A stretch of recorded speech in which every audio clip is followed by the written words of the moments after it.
Welcome to the Leadership Purpose with Robin podcast. I'm your host, Robin L. Owens, Ph.D. And this is where we dive in each week to give advice, tools, and tips for high-achieving women leaders.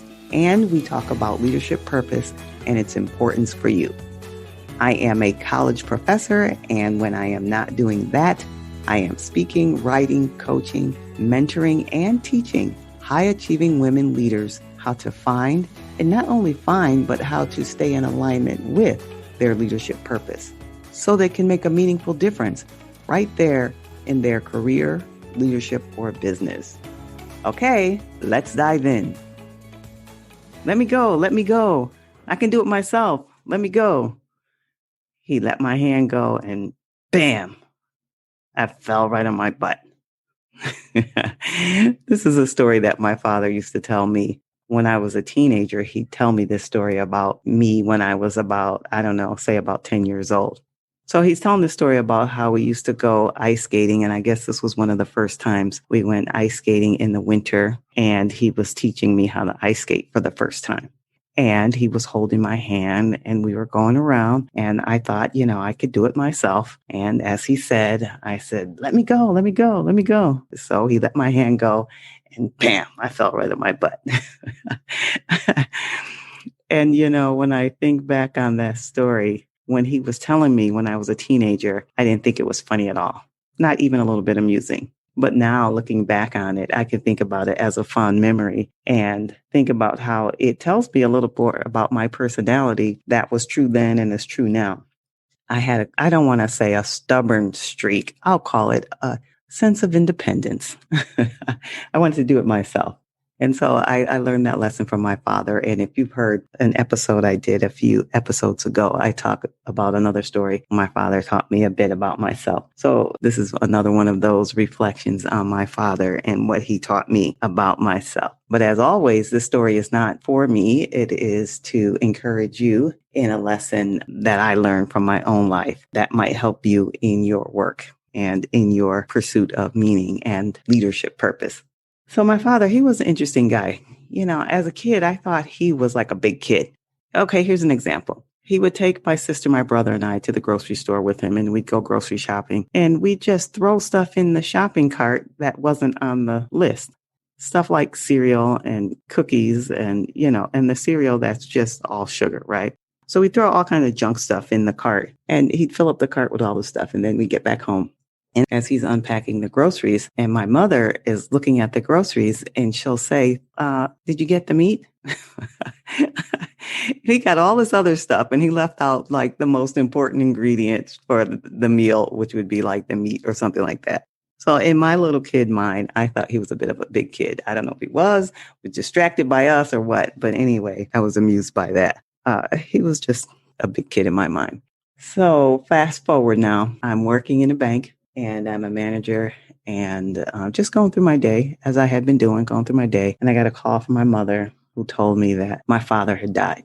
I was shocked, but he had been sick for a long time, for years.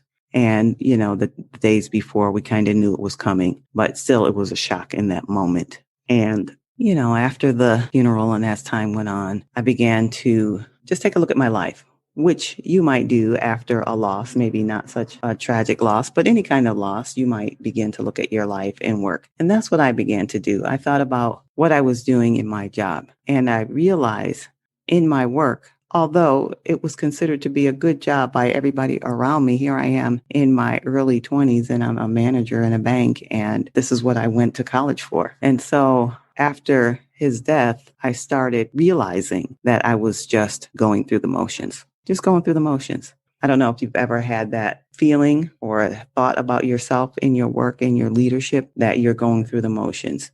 The point of this conversation today is to help you to recognize it if you are, or to be aware of it in case it shows up, or if you are in the middle of it to help it move you forward.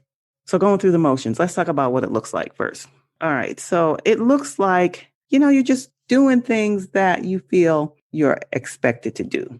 You're doing the work that you're expected to do. You're doing your role within the work the way you're expected to do it. And that's the only reason why you're doing it, because you're expected to do it that way.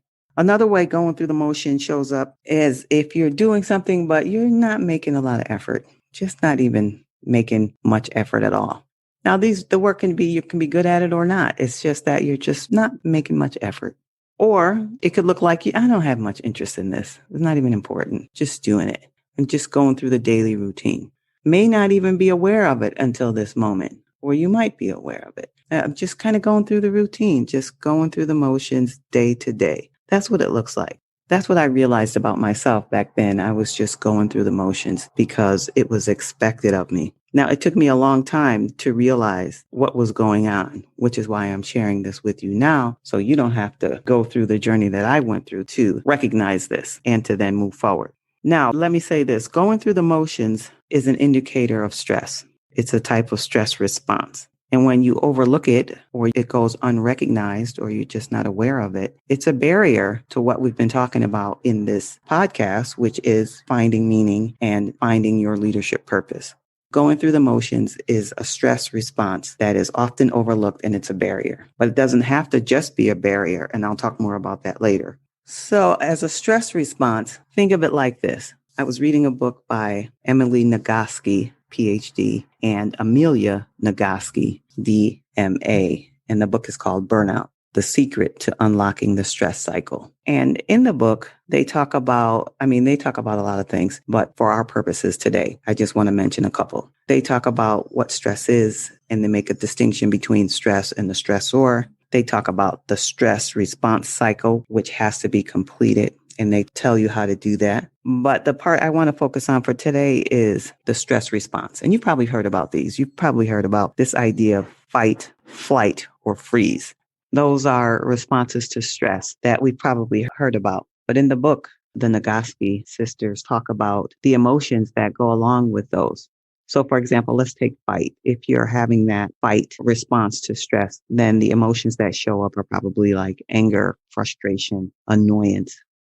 If you're having a flight response to stress, the emotions that go with that look like worried, you're unsure, anxious, frightened, scared. And the third response to stress, freeze, the emotions that go with that look like you are feeling disconnected, shut down from your work, feeling immobilized, numb. Those are the emotions related to freeze. And those are the emotions that I was feeling at the time of my father's death. I didn't realize it. I was just at work doing what I thought was my daily routine. But once I looked back at it, I realized I was just disconnected. No love, no hate, just nothing, just going through the motions. So this freeze response, it's a stress response that's an indicator of stress that is often overlooked when it shows up, like going through the motions. So I make this distinction, kind of move away from what Emily Nagoski and Amelia Nagoski say in their book. They talk about the stress cycle, but I'm now moving forward to say, look specifically at this activity or response of just going through the motions as a sign of stress. And the reason why I want to talk about it here and now is to get your attention to pay attention to it, because if you don't, it could be a barrier to keep you from finding your leadership purpose or having meaning in your work. It's a barrier, but it doesn't have to be. If you are aware of it now, you can be on the lookout for these periods of when you're going through the motions. It could be a barometer, a guide. It can tell you, hey, pay attention. You're going in the path that you're not wanting to go. Or it could be a breakthrough. Just being aware of it, you can now change focus. You can not necessarily have to change your actual position, but you can make a change so you're not just going through the motions. So I bring this up, going through the motions as a stress response that could be a barrier, a barometer, or the beginning of a breakthrough. So be on the lookout for when you find yourself consistently or over a prolonged period of time just going through the motions. Pay attention so you can address it, so you can then move freely towards your leadership purpose. Thank you for tuning into this episode of the Leadership Purpose with Robin podcast. If you enjoyed it, head on over and rate and subscribe so you never miss an episode. New episodes drop every week, and I can't wait to hang out with you again soon. Meanwhile, this is Robin signing off. See you next time.